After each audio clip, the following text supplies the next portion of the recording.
It's interesting how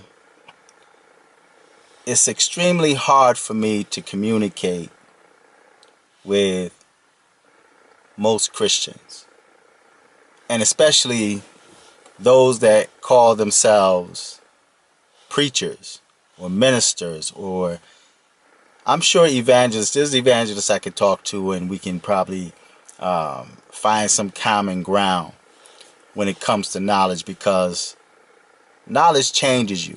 You know, you could be brought up in a certain type of belief system, and then as you get older, as you mature in that belief system, you start studying other material, not to practice that material like you would do your own belief system, but just out of curiosity. Now, I've always been a curious person when it comes to spirituality, even before I had gotten into the church.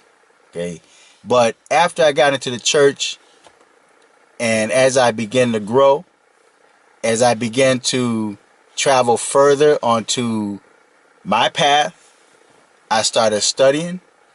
I debated with different people of different faith and belief systems, even people that refer to themselves as Satanists or vampires, Luciferians, or what have you. Okay, we debated. I studied their information, and to this day, it is very easy to talk to someone, and sometimes to even sit back and observe someone, and you can tell that discernment, according to your knowledge, that discernment, you can actually pick up and tell who they are and from which teaching they sprung up from. Okay, now not everyone could do that. Okay, and a lot of things are not meant to be spoken. Okay, some things are just meant for you to keep to yourself. Okay, so, but when it comes to most so-called spiritual leaders or Christians or preachers, it's hard to dialogue with them because of the fact that they are stuck in traditional Christian brainwashing and Christian doctrine. Now, everything is good in its place, you know, so I can't bash the knowledge that preachers teach people, because the people that sit up under that can only go so far. Okay, because a lot of which are actually babes in Christ, okay, or babes in the teaching of the book. So there's limited amount of information that even the preachers can give to them, simply because of the fact that they are still babes, okay, and they're still sucking on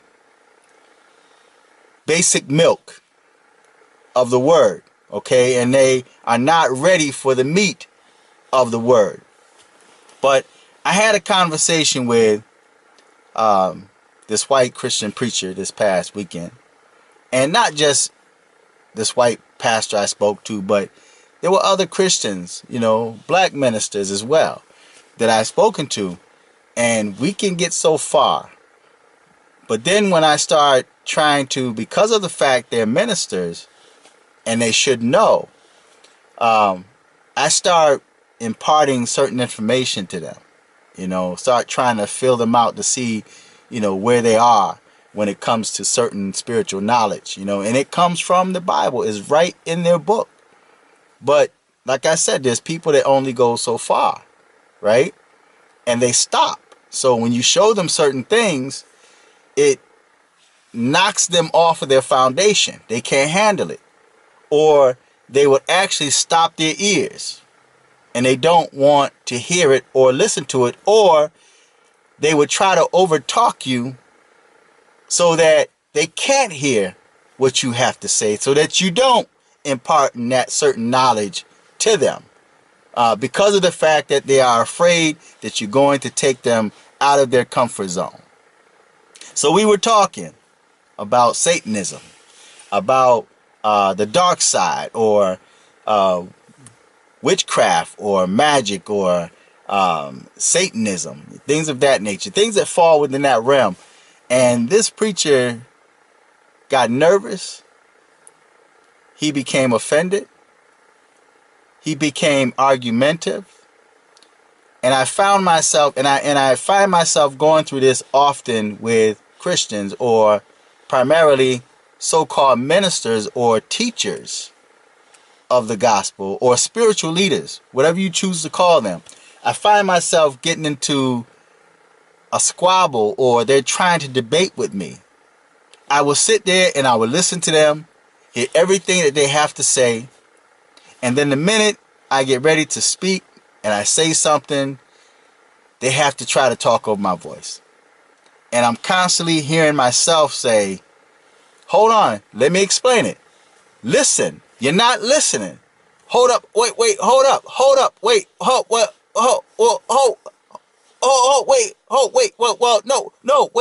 no, you're taking that out of context. You have to listen. Wait, listen. I find myself doing that, and it's quite annoying. So to keep from having to constantly deal with that, I don't even talk to them. Even in my videos, when people ask me to speak on certain topics and I don't, I can only go so far with certain people. I won't speak on it because not everyone is ready for meat, spiritual meat. They're not ready for that. They want to stay on that milk. They want to stay sucking on that spiritual titty. They're not ready for milk. They're not ready for the meat of the word.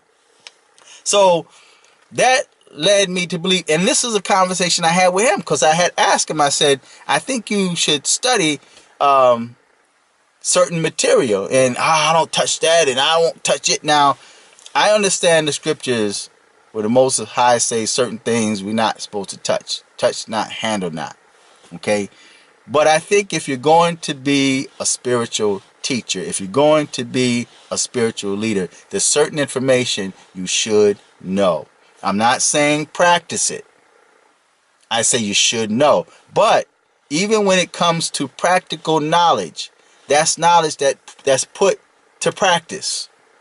And then you see, okay, does this really work? Because if you're teaching someone, and say you're the pastor of a church or organization or what have you, a spiritual leader, imam or what have you, and you get a person that comes in that was into the occult or the black arts, and they need help, and they're spiritually oppressed and depressed, and how they're dealing with demonic entities and demonic forces, and then they come into you for help, and you can't do nothing because you don't have the knowledge, and the only thing that you can give them is the milk that has no power at all. The milk has no power. It's only to kind of coach you into a position when you're able or strong enough to receive the meat. Okay? But you feed them with milk. And therefore, your so-called teaching have no power. It have no authority on the forces of darkness. And I told this preacher, I said, that's one of the reasons why the so-called Christians are defeated. That's why you see so many in churches that are defeated, because they are kept blind, deaf, and dumb. Now, I'm sure you've heard of that saying, as above, so below. Okay? So, if as above, so below, what you see below is a lot like or replicated of what's above. So, Lucifer or Satan will transform himself into an angel of light. But if you don't have that knowledge to be able to recognize, or that spiritual discernment to recognize that darkness that's turned into light, then you will be destroyed. You will be consumed. And before you realize it, you're starting to take on energies that are set and designed to destroy you. That's why I see so many so-called Satanists that will bash and rail at Christians, will basically put their foot on the Bible, destroy the Bible, rip the Bible up, do whatever you do, spit on the Bible, defecate on the Bible, urinate on the Bible.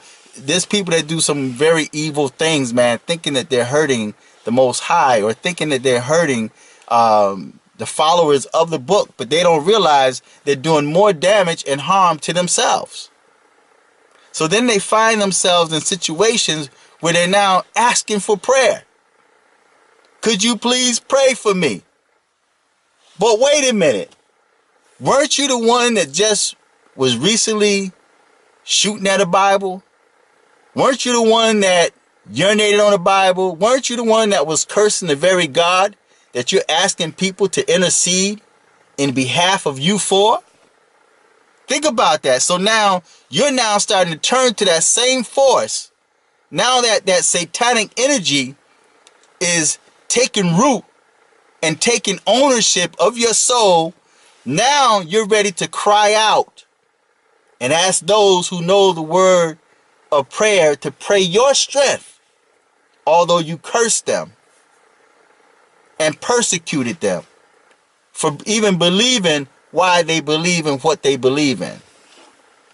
So I want to ask a question, the same question I asked this minister. Should preachers or Christians study the dark arts? Because how are you going to defeat something that you have no knowledge of? Let me give you a good example. When I used to work at Brinks, there was this guy, and he turned out to be a pretty cool dude, right? European dude, right? Well, he's white, but he looks like he's, I don't know what nationality he is, right? But white dude, right? There was a star on his arm, okay? And I saw the star, and I recognized that star because through my travels, through my study, I've learned what certain symbolism mean, okay? And I think that we all should learn and study symbolism so that when we see certain symbols, we can recognize what those symbols are and not be deceived. So I used to see this guy had this star in his arm. And I looked at this star, and in my mind, and I really didn't know him, to confront him like that, right? But in my mind, I'm thinking like, that can't be what I think it is, right? And so I had stopped and asked, a couple of co-workers or, messengers or truck drivers like on Brinks. And I said, let me ask. I said, what is that on his arm? What is that tattoo? And they looked at it and said, oh, it's just a star. Just a star. And these are Christian people. This just a star. Okay. Just I said, he didn't tell you, he didn't say that who told you it was, he said, oh, he told you, just a star. That's all it is. Like, okay. So one day after I was there for a while, I got to know this dude. I had asked him, I said, let me ask you a question. I said, what is that on your arm? Now, I already knew what it was, but I wanted him to tell me what it was. I said, what is that on your arm? And he says, oh, it's just a star. I said, oh. And he was walking, because we was loading the Brinks trucks and whatnot, right? Loading the money on the trucks. So he said, oh, it's just a star. I said, oh. And as he walked away, I said, oh, okay. I said, that looks like a Baphomet star. And he stopped in his tracks and turned around, looked at me with this strange look in his eye, like, how do you know this? And I said, and he says, it is. I said, what are you doing with a Baphomet sign on your arm? Do you understand what that means? And he said, yes. He said, it's my family. It's been in my family for decades. He said it's a family religion or tradition or belief system or whatever he was saying. And we sat there, we dialogued, whatnot, we talked about it. And I didn't judge the dude for it because that's what he was brought up to believe. Okay? And when it comes to the scriptures or any other type of religion, even if you're a Muslim and you believe in the Quran and the Hadith, he may have learned a little bit or what they wanted him to learn about it. But as far as learning the ins and out, he don't know. The only thing that he was brought up to believe was Luciferianism. So we talked and whatnot, and that was it. That was the end of it. But had I not known symbolism and what certain symbols stand for, I would have also been deceived like a lot of those other Christians that were deceived and say, oh, that's just a star. You know? Whereas when I looked at it, I saw even the outlining of it tells you that that was a Baphomet. Right? So there's a lot of demonic or Satan worshipers out there that have no idea what they are into. They have no idea what they're into. See, because they're looking at things from a secular perspective. And they're thinking, well, God failed me, so now Satan is my Lord. And you start calling out Lord Satan and start cursing Christians and anybody who you think that's a follower of the Most High. See, in the Bible it says that the demons believe and they tremble. So if the demons believe and they tremble, then you're actually being foolish because you're denying something that even the demons, those you claim to follow, they believe it, but yet you, in your foolishness, are saying it don't exist. See, and the scriptures also say a fool says in his heart, there is no God. So anyone out there that's professing atheism is a fool, according to the scriptures. So I just find that interesting. And I'm going to tell you something too. Luciferianism or Satanism is in everything. And everything is in Satanism or Luciferianism. See, as above, so is below. Okay, so you have to have that discernment to know right from wrong, good or bad. Because if you don't, then Lucifer will flip everything around. And you will be looking good as bad, and you will be looking at bad as good and righteous. And not even understanding or overstanding or understanding why you are in the condition that you're in and why all these demonic forces are surrounding you. See, they're surrounding you because you submitted yourself to them. You can't play on the devil's playground and not expect him to one day show up. So maybe I may speak a little longer on this topic on my Fearless J 1111 channel. If you have not subscribed, go over and subscribe to it. Tomorrow is my born day. Tomorrow, the 28th of December. So I don't know what I'm going to do. I might just chill and relax because I really don't celebrate those days. But it's another year, another year's journey. And a lot of people are not making it. See? And every year takes a number. And I've said this in videos of the past. Every year takes a number. And you got entertainers, especially celebrities. A lot of celebrities are dying at this time. And that's going to pass before this New Year's out. Because their contract is up. Whether you want to believe it, accept it or not, their contract is up. So Lucifer is collecting what you gave him. You guys signed a contract. You made a deal with the devil. Right? And he may not have ever answered you. May have never spoken to you. And you think that he didn't hear you. But yet you're acting out in ways that's destroying your own soul. And once you give yourself over to him, who can help you? See, you're out there alone. You're by yourself. So if you find yourself in a situation where you're homeless, see, the Most High says, I wish above all that you may prosper and be in good health, even as your soul prosper. So if you find that you are not prospering in this day and time, if you find yourself homeless and at the very bottom and still sinking with no one to help you, then maybe you need to change sides if you can and if you have time. Because if you sell your soul to the devil or call yourself selling your soul to the devil, and then you decide to make up in your mind that you want to try to follow the Most High, Yah, guess what? There's people that lose their life accidents occur. And before you realize it, you're now out of here. You didn't have a chance to change.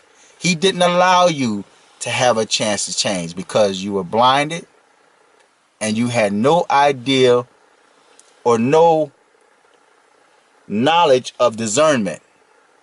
You had no spiritual discernment to be able to discern right and wrong. You couldn't even pick up the forces of darkness that's surrounding you, and you looked at them as your helpers. So now that you're in a rut because of demonic influence and demonic oppression, then your helpers are the ones that's pulling you down. See? So feedback this video and tell me what you think. Subscribe. Until next time. I'm fearless.